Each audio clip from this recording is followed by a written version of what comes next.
Okay, I think we're live now, and that's why I started talking because I still don't know. But as a note to myself, when I go back and watch this video, live cam active popped up. I've never seen that pop up. Okay, I think that was me. So let me pause this feed. So I am live on YouTube, but I'm not actually present on YouTube. I'm on Zoom, so I cannot see any comments that are being left. But thank you so much for joining us. Or if you're watching this later, thank you. Subscribe. Subscribe, please. Please subscribe to my channel. I am manifesting myself getting to upstate New York to speak at the Omega Institute / teach. I don't know what word I want to use. But to do that, I have to get noticed. And getting noticed in our world that is so digitally run today is by having numbers. So subscriber numbers on YouTube really matter. So thank you if you subscribe. And if you haven't, I don't know what your fucking problem is, but please find out. I'm just kidding. You're fabulous. We're going to start with, I love this guy. Seasons of the Witch, Letha Oracle, which I've been saying Letha. I just recently read Letha, but it could have been AI telling me that. So maybe Google how you pronounce that, then let me know. So Letha, Litha, just go for it. Letha Oracle. Lorraine Anderson and Juliet Diaz. And this particular one was illustrated by Tijana Lukovic. There's 8 in the series. There's different illustrators. Giada Rose is another one that I'm familiar with. So just check it out. You might fall in love with the illustration. They're not going to mimic each other through the decks, but I have found them to be very similar, and I've enjoyed all 8 decks. And Tijana Lukovic did illustrate more than one. So we'll start here. So this is going to be the Letha Oracle. This is Letha, which is one of the 8 pagan holidays. And it's represented, or it's associated with summer. You know, I'm saying that from a Northern Hemisphere perspective, because when we look at these modalities, I ask, where was it made? If it wasn't made in the Northern Hemisphere and practiced originally in the Northern Hemisphere, it's going to feel a little different. It's winter. You know, we're in summer, but Southern is winter. So we're keeping in mind that my ego is not necessarily the epicenter of the metaphysical world. Damn it. But it sure shit feels like it. Okay, it's fun. For my metaphysical world, my ego is the epicenter. All right, here we go. Oh, I'm so excited. I'm so excited.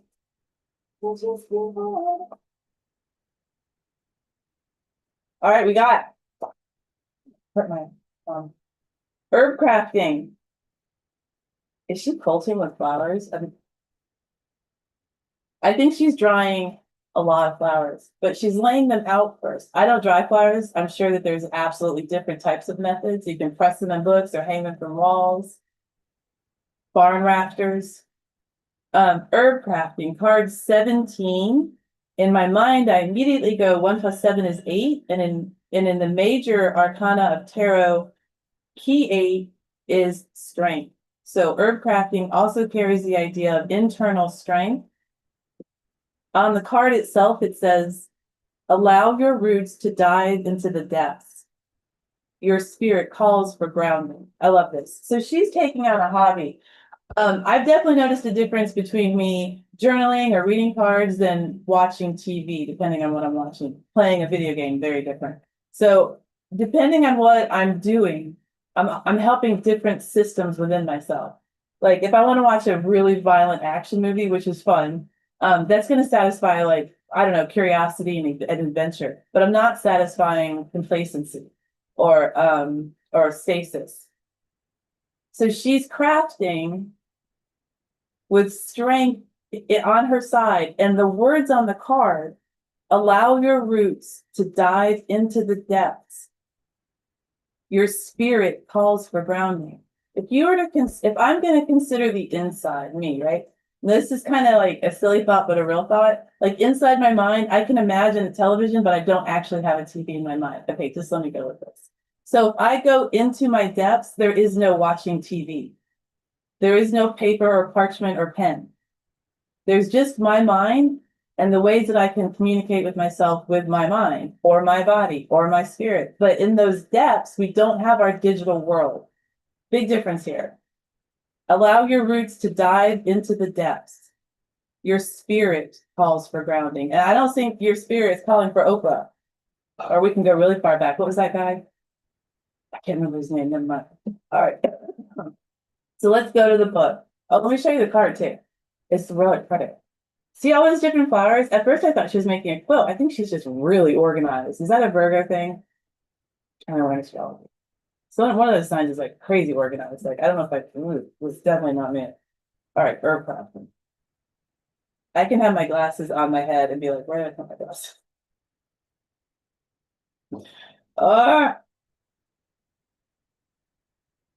Okay, so herb crafting is followed by horse and preceded by heirloom tomatoes. Herb crafting. You are receiving this card because you are being called to get grounded. And I want to say just really quick, I just saw this picture of someone just sitting down on the ground. Oh, I'll sit down. They were like, literally, I'll get grounded. I'll sit down. That's it. That's getting grounded. Walking up. You don't have to walk outside. You can sit in your blanket on your couch above the ground and still be grounded. It's a state of mind. Just consider that. It's accessible. It's a state of mind, but of course, like not of course, but the reality of our world can get in the way and cause a lot of confusion and chaos. You are receiving this card because you are being called to get grounded. Energy is always moving around you and has an effect, and it can take its toll if you aren't careful. You could find yourself being swept away by the hustle and bustle of other people's emotions. You might recognize the signs of carrying stray energy in the form of intense feelings that do not seem to have an origin. The best way to reduce this influence is to ground your own energy, allowing you to find your roots and replenish your spirit. Spending time alone, especially in nature, is advised. If you are reading this now, it's likely you're an empath or a highly sensitive being who needs solitude to reconnect with your own energy.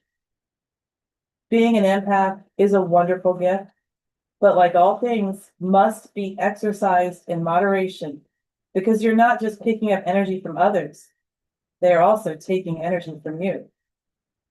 Too much of this exchange can cause you to feel depleted, depressed, and anxious, blocking you from achieving your own goals and attaining positive well-being.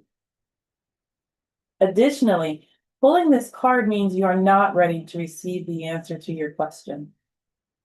Your spirit is too depleted at this time and needs to be repaired before making any additional attempts to move forward.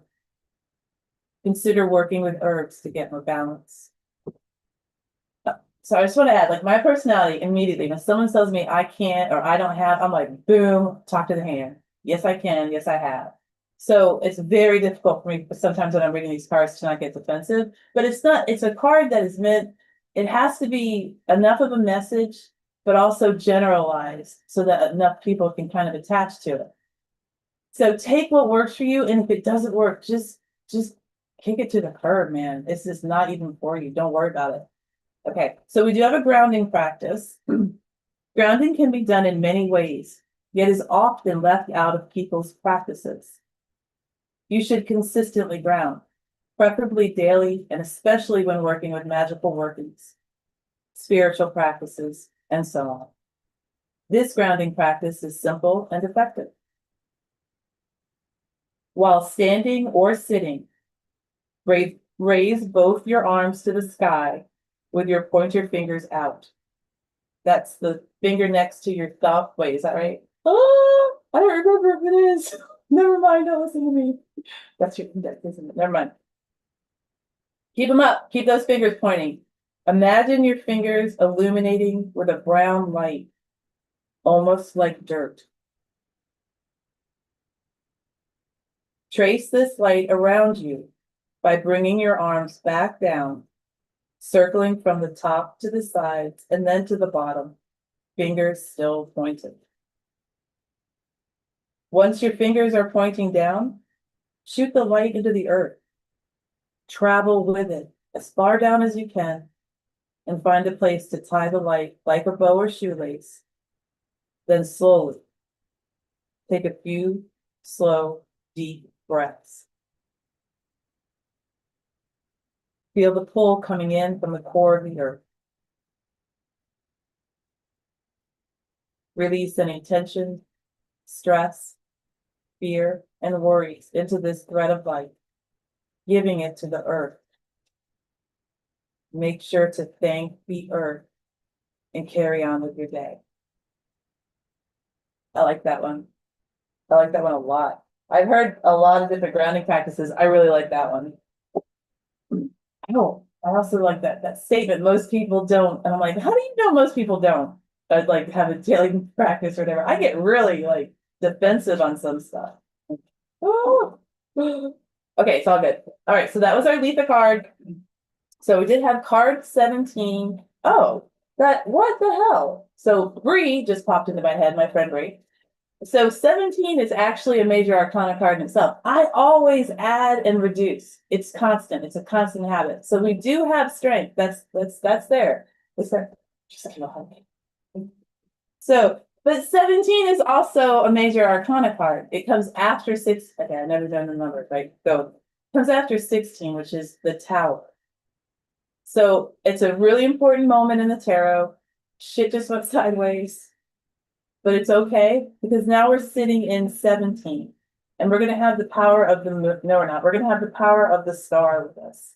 It's star moon sun. The star after the Tower.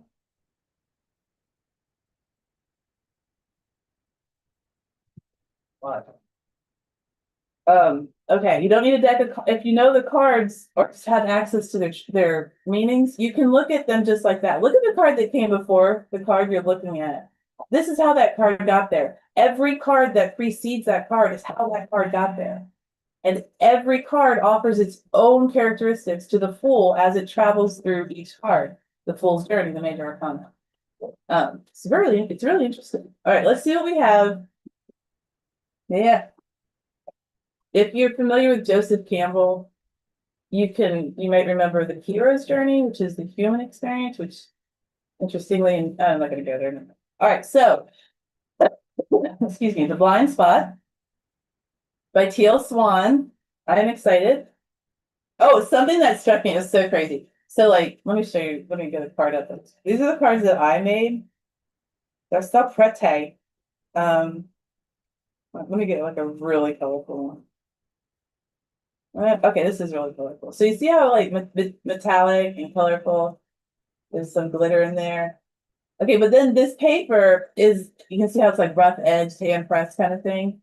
And then I was looking at these cards, it's the same idea. It's the same kind of paper. Oh, sorry guys, I'm trying to get you to see it. It's the same idea. I just thought that was interesting because when I make cards, I look at the cardstock. I look at the cardstock and I say, is this going to match my favorite decks that I read with all the time, or is it going to be very jarring and aesthetically displeasing? This is part of card creation. Aesthetics, of course, it's not just the artwork. It's going to have to flow. If you choose neon yellow for the background of every card that you make, that's great. I like neon yellow. It will most likely clash with other cards in the collector's deck. So it might not get read with as much, but I see readers who will pull shit from anywhere and it doesn't make any sense and they love it. I happen to really like that my favorite deck, my fair decks, I don't say my favorite decks, the ones I read for clients and affairs, matches in color and the just overall color and aesthetics what this deck is. It's a nice feeling. Does it have to be that way? No, but I like that it is. So when I create my decks, I do that. But yeah, I mean, make that neon yellow one and then make several more and they're all matched. Just do a whole collection of neon tarot. I love that. I've actually been searching for neon tarot. I haven't really found anything yet. So this is the Blind Spot Oracle by Teal Swan. I'm looking for hands and I haven't. Yeah. Okay. You're getting funky on me. I just dropped a video on shuffling if you guys are interested. On YouTube. All right. Oh, I got some patience. I'm not hearing. This isn't what's happening. I wait to see if it gets stronger, and if it doesn't, I just cut. But or if it flips me in, and I wait for the energy to kind of come to a resting space. Okay, or it becomes intense and becomes painful, then I just cut. Now, card 78, which is coincidentally how many cards are in a tarot deck. Oh shit, that's a lot. She's channeled all of these images, and these are sigils. So we have a combination of runes or characters brought together to create a sigil. This is an intuitive sigil, a channeled sigil. You can't be wrong. You're not necessarily right when you create sigils. They're your own. They're always acceptable. And if they're pleasing, then you'll sell them if you want. Like think of like going to the woman in town for a protection spell. I don't know how long ago or what country, but let's just play that game. And maybe she says, here's your spell. This picture that I just drew you will protect you when you're farming this weekend with those big machetes. I don't know. And it's true. This is how the Vikings thought of the Elder Futhark runes, which is what I studied. They actually put it on their bodies, on their weaponry, on their farming implements, on their clothing, whatever. Carve it into the bottom of your soup bowl. And every time you finish your whatever you've got in your bowl, you've also consumed the energy of that rune. So if you wanted to kill someone and they believed in the runes like hardcore, which they probably did, 2,000 years ago, that was a way of life, you could put some kind of hex in the bottom of the bowl and maybe they'll go insane. Like, oh my God, somebody hates me. I totally believe this shit. I'm going to die. I believe in a lot of what happens in our world. I don't believe in the evil that is portrayed in our world, though. I think that's what we give power to some things and then call it evil. But I don't think we've got like evil running around the world. I'm being very careful when I say that. It's just my lens. And yeah, we can play. We can choose outliers or play devil's advocate, but I think in general our world is a good place. Like if there were no humans on our world, like I just go there for a second, and it's not like let's be sad. Let's be like, oh, that's an interesting world. I think it'd be a lot healthier too. There'd be less pollution. And the species that I see around me in Texas don't typically try to kill each other. They just cohabitate. All right. In a large area. Kind of interesting. That's what makes me think, and we're animals. We're like that. We just sometimes we get mad. So I think really we're an excellent species. We're really, really, really intelligent. We have amazing capabilities for building and destroying, which is important. And we're learning conservation. So we're trying at the same time. We're rapidly learning and at the same time trying to learn how to be good. That's not easy.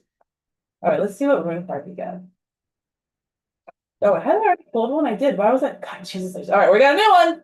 Today we got 43. Ooh. Okay, I'm going interstellar. I immediately saw a spaceship. And I should look for a sun. It's like yelling at the answer out in Jeopardy. Look at that.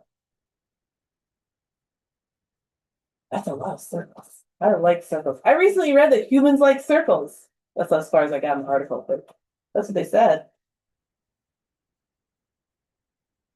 Okay. Okay, this is a slightly shorter one. I am still thinking about card 37.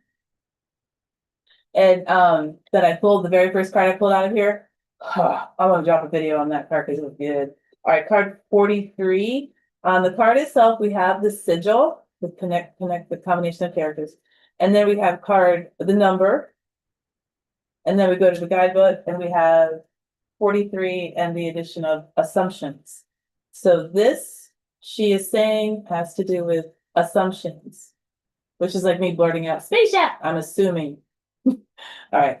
If you have drawn this sigil right now, you are assuming. And it just so happens that what you are assuming is incorrect. We assume things about situations based on how similar they are to a model, example, or prototype we have already built in our minds. For this reason, assuming is a form of stereotyping. The mind works rather like a computer in this way.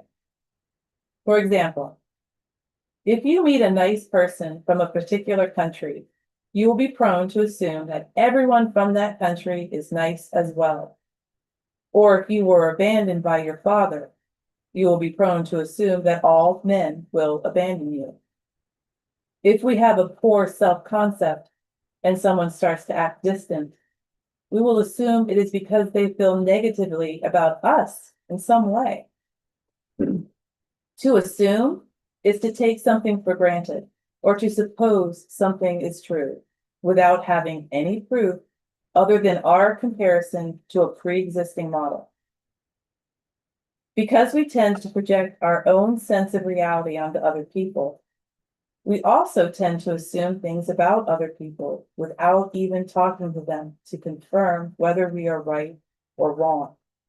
For example, we assume that if we asked someone out on a date, they would say no, when in fact they would say yes. We assume someone is mad at us when really they are just busy. If you have drawn this sigil, what are you assuming? What are you accepting as truth, even though it is simply an assumption? You are being called to ask and understand rather than to assume. You are being called to imagine that every person in your life, in every situation, is a fresh and new experience.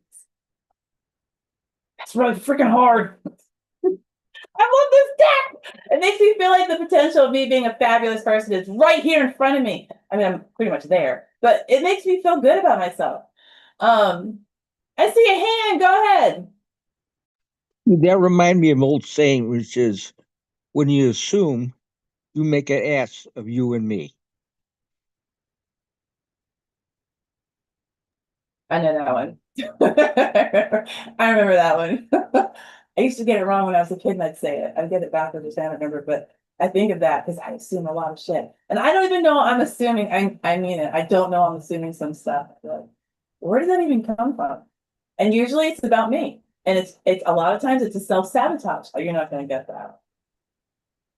Yeah, that's not gonna work. Why am I thinking that? Because I'm basing it on a false model. I'm basing it on a lack of confidence and self-esteem, which I do have, but those moments when I don't are the ones that are the loudest in my life. I can have a series of great adventures, and the one that doesn't quite work out might be the one that I talk about the most. What the, right? No, focus on the good, which is pretty much what is right here because there is potential. If you're about to get evicted, no, that's not good. And it isn't going to change in those next few seconds, but there is still potential. All right, I've been evicted. Well, actually, I was almost evicted. Let me clarify. I don't know how the hell I wasn't, but I got out of that one. And then I had to move out. Okay, so anyway, but I wasn't evicted. Let's put that deck back in the box so that it isn't destroyed by my many animals or me. All right, that was Teal Swan. The Blind Spot Oracle. Really good deck. $34 on Amazon, which I was waiting for it to go on sale and it didn't. I was like, all right, I'm getting it. All right, we're going to go into some other runes. These are the Elder Food deck that I had mentioned. This is Viking Oracle. This is pretty often. See this dude up there. We're gonna go kill some people and fuck shit up. I can't stand that in the text. It's like Vikings, yes, absolutely, but not all of that. They were farmers, smith workers. I mean, they lived in communities that where everyone had to have a job to have the community flow, right? And then yeah, on the weekends they'd go kill and pillage and all that shit. And sometimes they'd have like long haul across the ocean. But in general, just people trying to make their way in the world. Making the way in the world today takes everything you got. There's like a song for everything. That's Cheers. Wouldn't you like to get away? All right.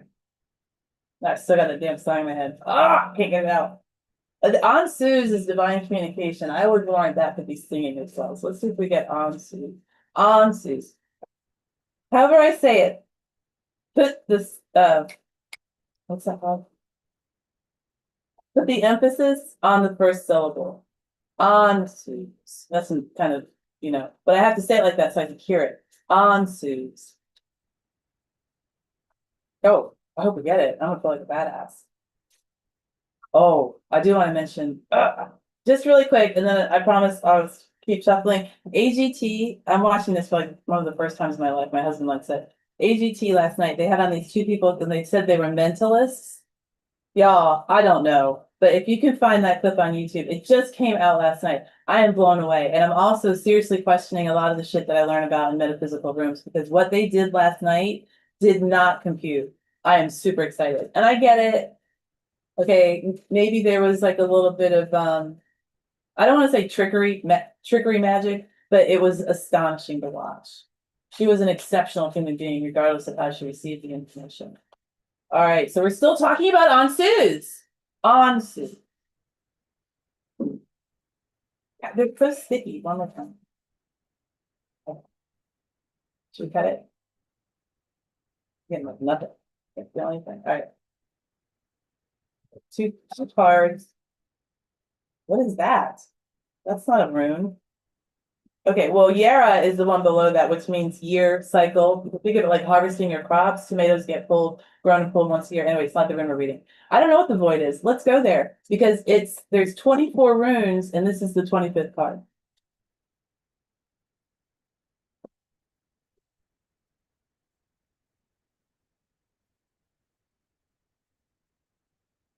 Oh, because this deck has more than the runes in it. You guys might have figured that out. Some of my decks are only runes. So this is the first card that comes after the author has completed their discussion on the runes. I didn't even tell you what it was, did I? Viking Oracle, Wisdom of the Ancient Norse by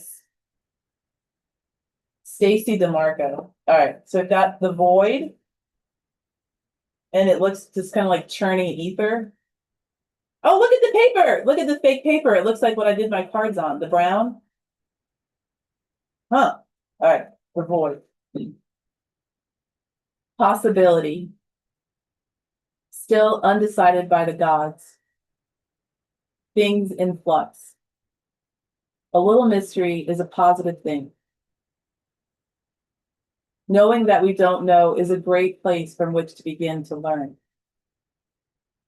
There is great potential in your current position. The fate of this issue is not yet decided. Okay, so they give a series of statements that are trying to cue you in under what it means. It's followed by a poem, and then we'll have what the book says about the card itself. This is a poem.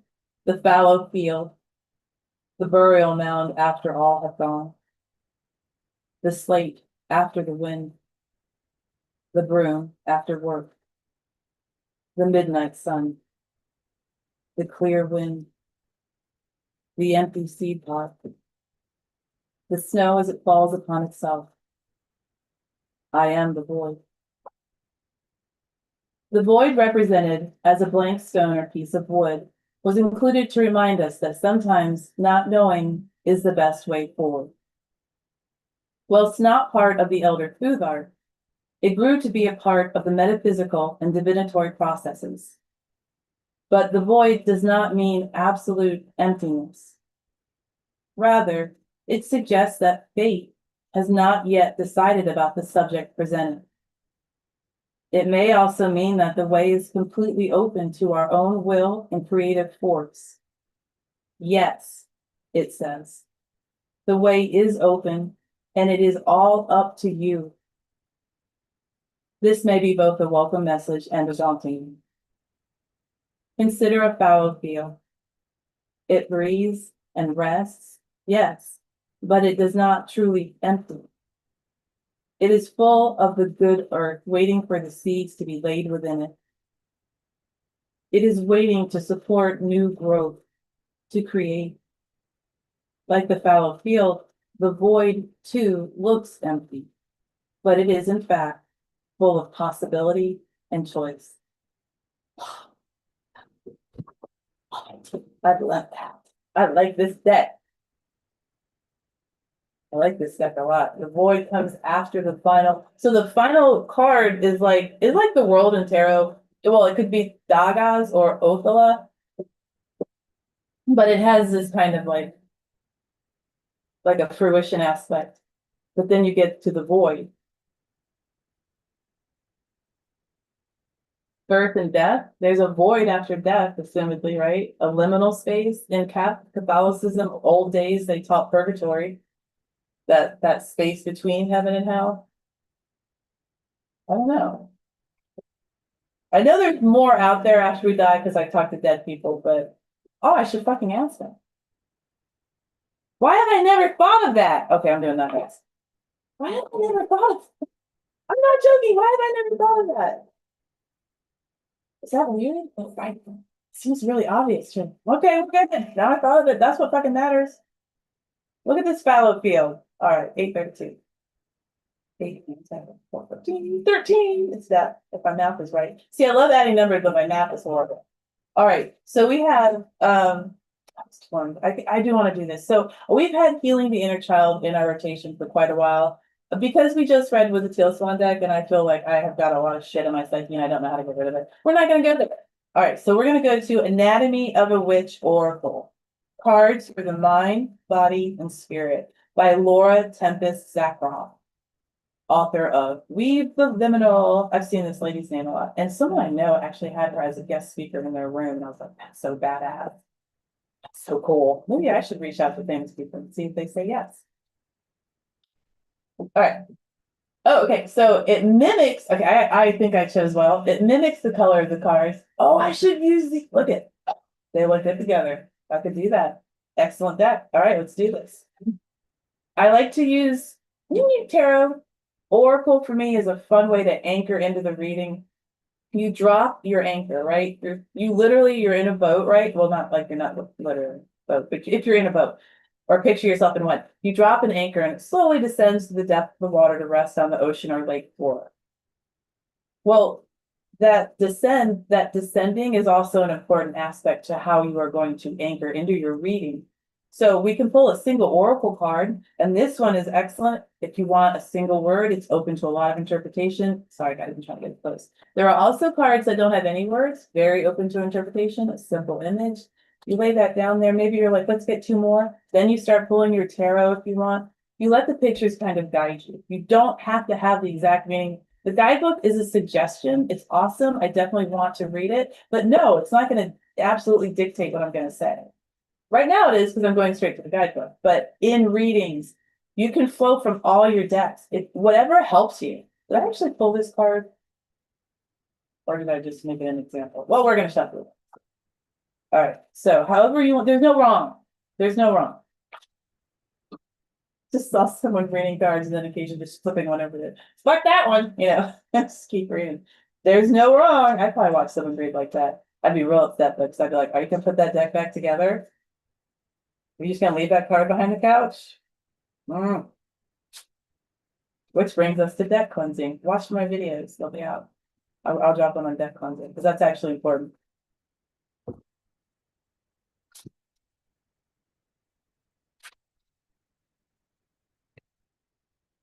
Okay. It's fire, the one I pulled first. Okay, so it's fire. So I'll give you a closer look. So that is what we're going to use.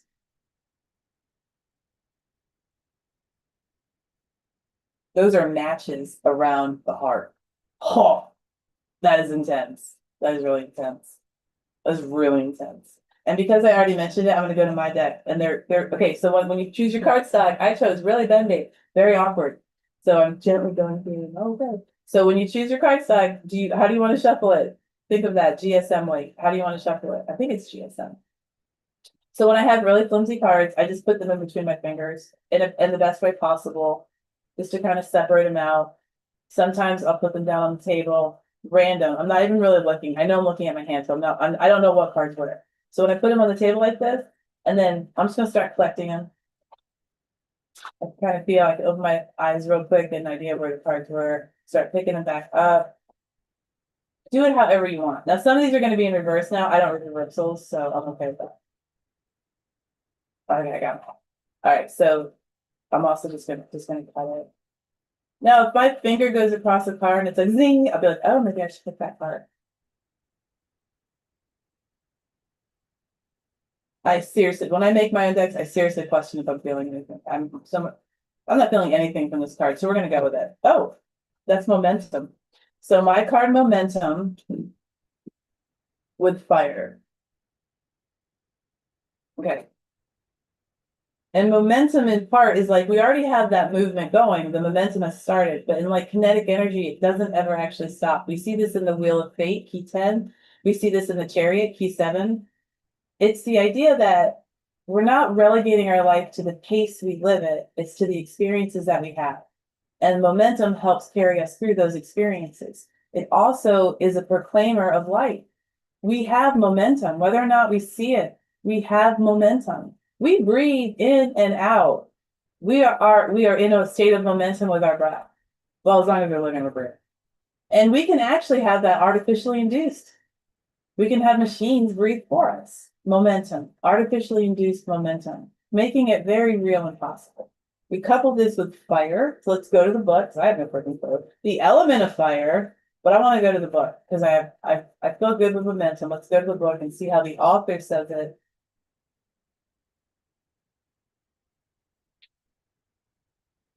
Fire. Description.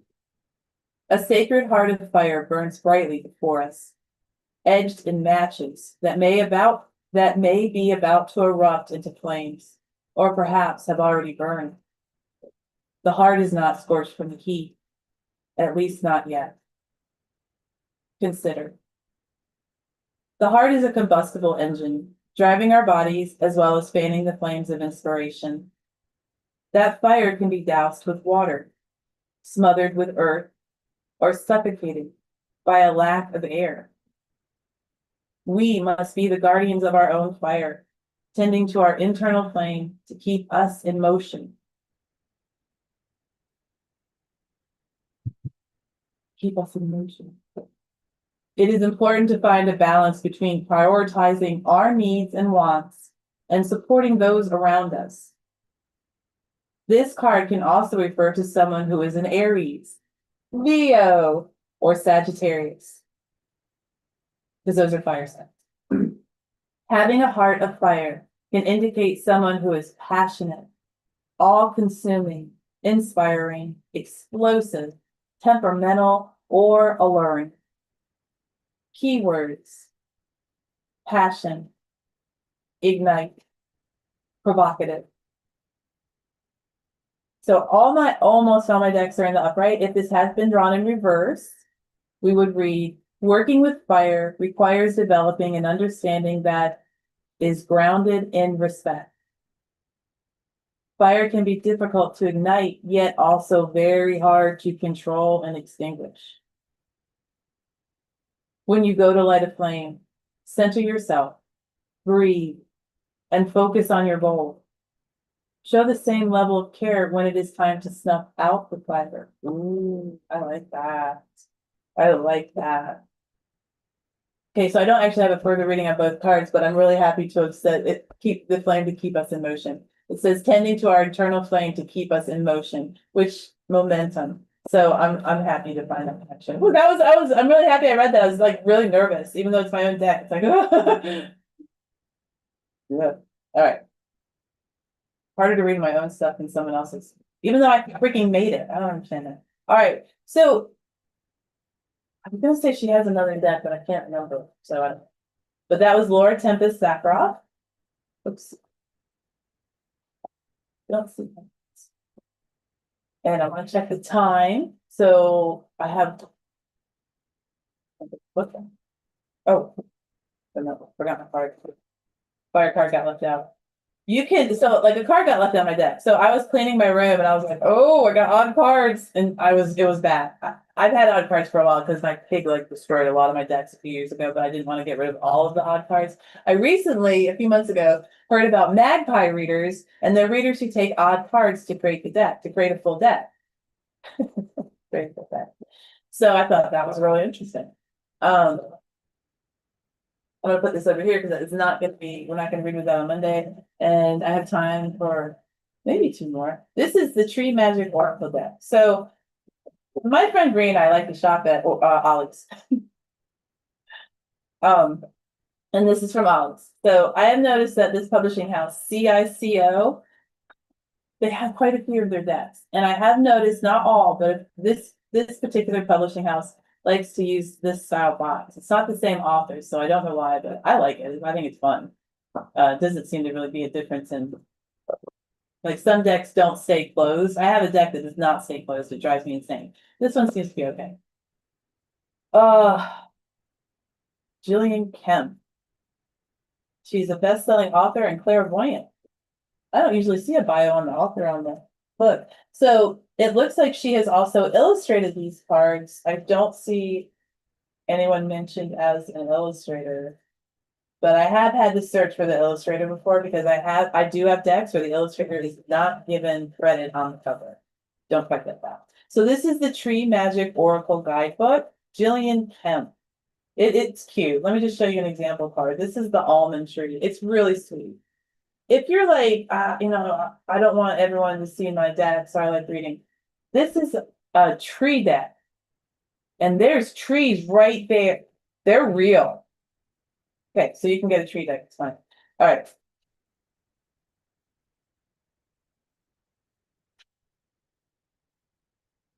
Ah, me too. Sorry. Squirrel. All right. Now I'm like, is it really squirrel? No, okay, so make sure. This is like literally tree branches right outside the sun. I love it. Oh, what kind of tree? I don't know what kind of tree that is, but I do have two oaks out there. I've been talking a lot about crepe myrtles because my one sister didn't know what a crepe myrtle was. I was like, well, they don't have them up there. She lives in the Northeast. So I've been sending her pictures of them. Hey, uh-oh. Oh, yeah, see, I'm just, be careful. I've actually ruined cards before by trying to separate them. So because I got some sticky cards, I'm gonna do an additional shuffle just to really try to separate them. I want to make sure I'm giving every card a chance. Yeah, we're going to come through. Maybe not that last. And then I'm going to do it again because I bent the cards. They're pretty thin, and I want to make sure that I'm going to bend them back the way that they were. It'll help me feel better. Help me feel better about the. Yeah, my brain. It's so hard to line the cards up so that they'll. Like I have to really think about this. Is this right? Is that going to work? Yeah, yeah, that works. Oh, that's so hard for my brain. Okay, I wonder what that is. All right, here we go.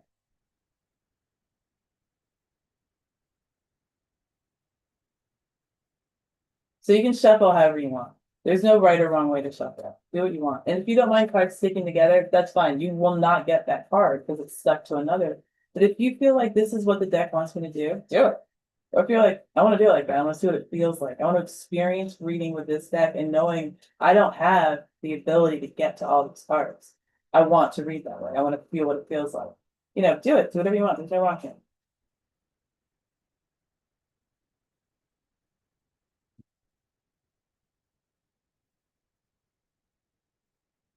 They're like a little bit of friction with them.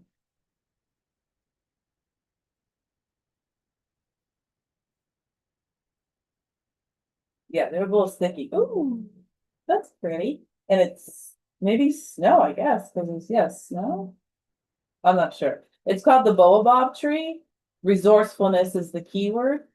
Baobab, baobab. And it says, wait, do they all say tree of life? No, they don't. It says tree of life at the top. When we go to the book, we'll see how it ties into what mythos, what tree of life. Your thirst for knowledge will be answered by mystic thoughts in your subconscious. I'll go with that. Your thirst for knowledge will be answered by mystic thoughts in your subconscious. Sounds like this group right here. We're good to go. The baobab tree, baobab. I like it when they I don't usually see it, but I really like when they have the phonetic pronunciation because I don't know that I'm pronouncing it right. Where am I? Oh, that's a pretty. Okay, I'm definitely gonna start doing spreads online because I have so many decks with so many cool spreads. And I have created quite a few spreads myself, original spreads. I just don't use it. Here we go. The baobab tree. A tree of life. Okay, this is in the section of the heaven trees. That's why. So the heaven trees, and this is one of those trees. It's a tree of life, but more than one of the cards is also called that. The baobab tree, which can live to 4,000 years. Oh, 4,000 years?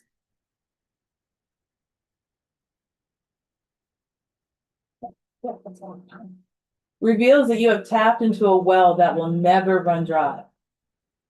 Its trunk hollows with age, and it is so wide that it can store up to 30,000 gallons, around 136 liters of water. Like the substantial baobab tree, something big could occur, perhaps at night. The baobab's sweet-scented, large white flowers are pollinated by nocturnal bats and bush babies. This is freaking awesome. Your strength, like the baobab's, lies in regeneration. As the leaves of this tree resemble hands, you will be given a helping hand. Its egg-shaped fruit, a woody shell enclosing edible seeds and pulp, promises a new beginning. That is intense. That is so interesting. I love it. Here's the picture of the card. 30,000 gallons? Guys, swimming pools aren't outdoor. You go to someone's backyard, it's probably not even 30,000 gallons in the pool. And a fucking tree can hold that? That is insane.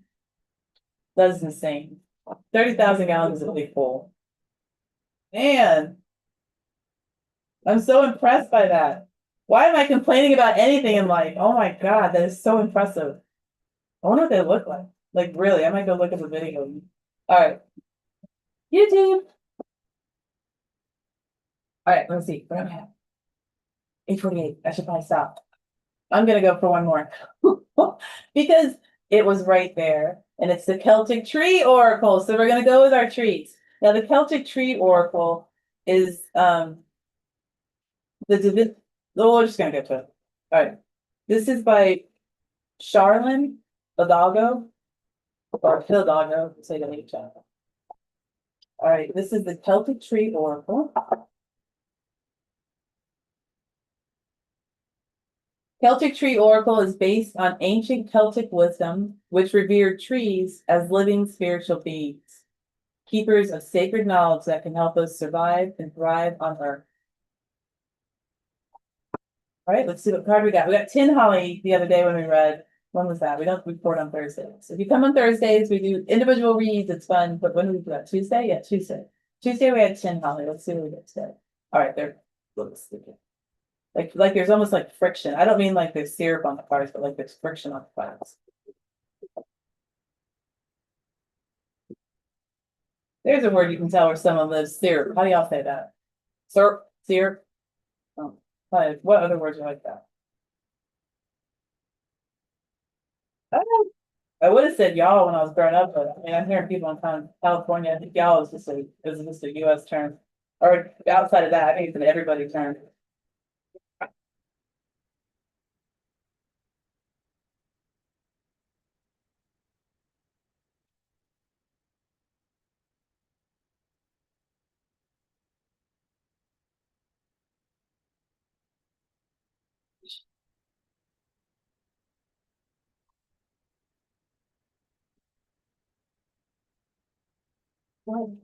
Court apple, Queert, like your keyboard, like QWERTY, right? Isn't that what that is? Yeah. Court apple? Okay. Court apple. I'm dying. How long ago? Oh, same alphabet, so because it's Celtic. Well, I have no idea actually. Anyway, look at wait, wrong finger right there. You see that? That's what it looks like. That's what the symbol for this tree looks like. So if you put this symbol, I don't want you to draw on your body, but like, well, whatever, draw on your body. Just use safe thing. If you do that, you'll carry the energy of this tree. And we go to the book to find out what the energy of the tree is. Court apple. I'm dying about that. Okay. Wait, how do I? Card 10. And we're in the year. This is our energy this year is for the major arcana card, the Wheel of Fortune or the Wheel of Fate, same thing. It's 10. It's the 10th card. Court apple. Wow, there's a lot of information. I guess I'll go through it. It's really fast, but court apple shares the month with hazel, which is a type of tree. Northern hemisphere date. So when you would, I'm assuming the dates are giving us when these are going to be, I'm assuming in bloom rather than in a state of hibernation or stasis. So the dates in the Northern hemisphere are June 13th through July 10th. Oh, that's right now. Wow. Okay. The Southern hemisphere, we talked about the different hemispheres on the other card. The dates are December 13th through January 10th. The totems, the fairies, the pentacle, female lineages, Glastonbury, also known as the Apple Isle. Deities or guides, the mother aspect of the goddess Gaia female ancestors. So this could be referring to the triple goddess, which is Maiden Mother Crone. But I'm not sure. Letters are Q and CC. The class is a shrub, which is funny because I was picturing a bush in my head when I was pulling the cards, and it's a shrub. The ninth lunation, don't know what that means. Celebration, summer solstice, June 20th to the 21st, or in the Southern Hemisphere, December 21st and 22nd. Keywords, female lineage, decision, choices, beauty, abundance, regeneration, fertility, and motherhood. Wow, that's a lot of shit to have to clear out. All right, the court apple shares the ninth lunation with the coal hazel, but brings in its own perspective to this sunny time of year. She offers us such sweet fruit and in such variety. It is fitting that she is concerned with beauty and making choices among many good things. She also reminds us of the unseen helpers that minister to the plant world. With apple, we honor the fairies, as well as the devas, D-E-V-A-S, and nature spirits that play a central role in the organization and proliferation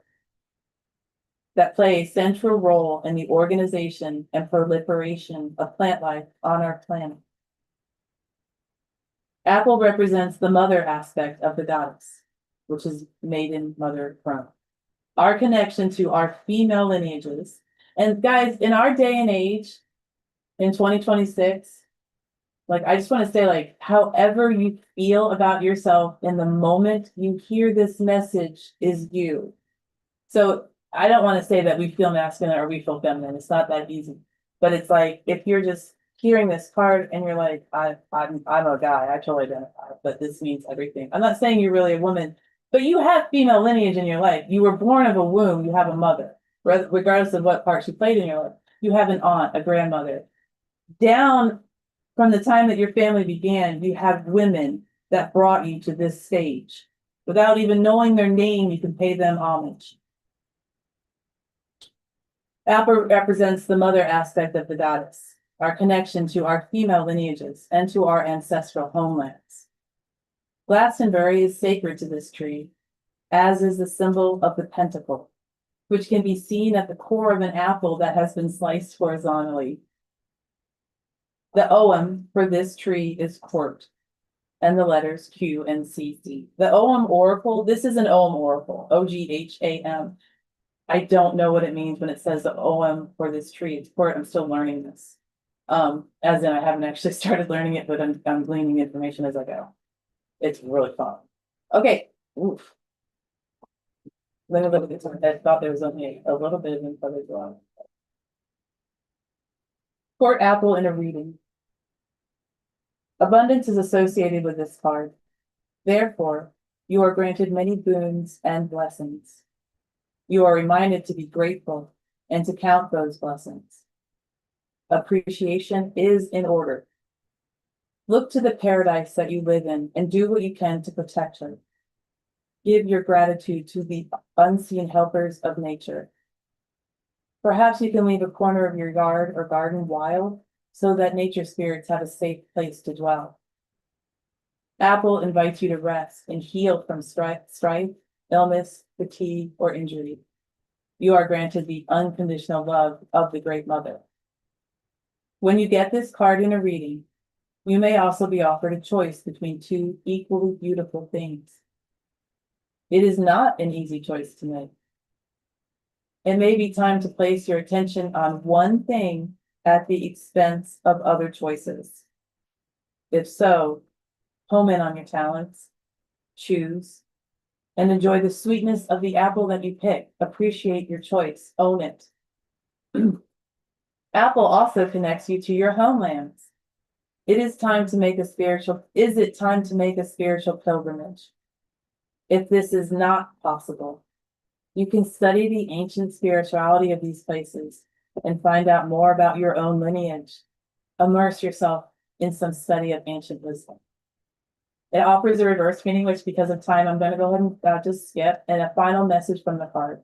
I, the Great Mother Apple Tree, Send you the full sun of summer and the sweetness of my fruit.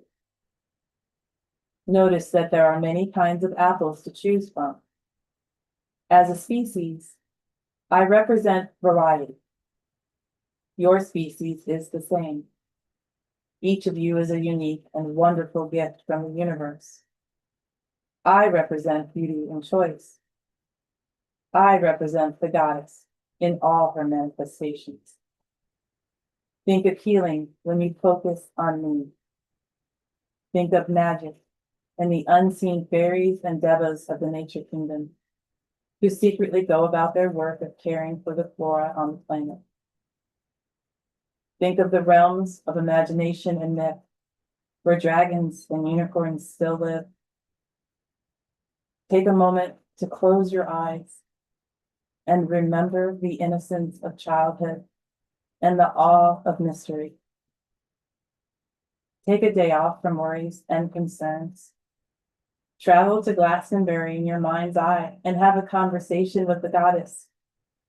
Choose a variety of apples and bake a pie. Close your eyes and imagine a beautiful apple tree full of beautiful apples. Look at each apple as if it has a particular choice written on it. Let the many choices you are contemplating appear. Look carefully, and when you are ready, choose an apple that represents a choice. Take a bite. Enjoy it thoroughly. Then go ahead and move towards that beautiful choice. Be willing to fully taste and experience it. Okay. I like this deck a lot. I like this deck a lot. All right, and it really does, it's driving me to look more at, I have another own deck. I'm gonna get it out. We're gonna redo that one too next time. All right, I'm gonna start looking at this, but my brain is, I can feel it squishing, and my brain is like squishing, going, we're not learning something brand new right now, which is not. It's too hot. 9 o'clock. So we're gonna say goodbye. I'm so glad you guys are here. If you are free tomorrow, 8 a.m. guys, we're gonna talk about mediumship. We're gonna talk about mediumship. If you have about 6 minutes, I did drop a video of what we'll be talking about tomorrow. Sans the spread that we'll be doing if we have time. If we don't have time to do the spread in our session, I will drop it in a video so you can sit on it. All right, I hope I see you tomorrow, and I hope you have a wonderful day.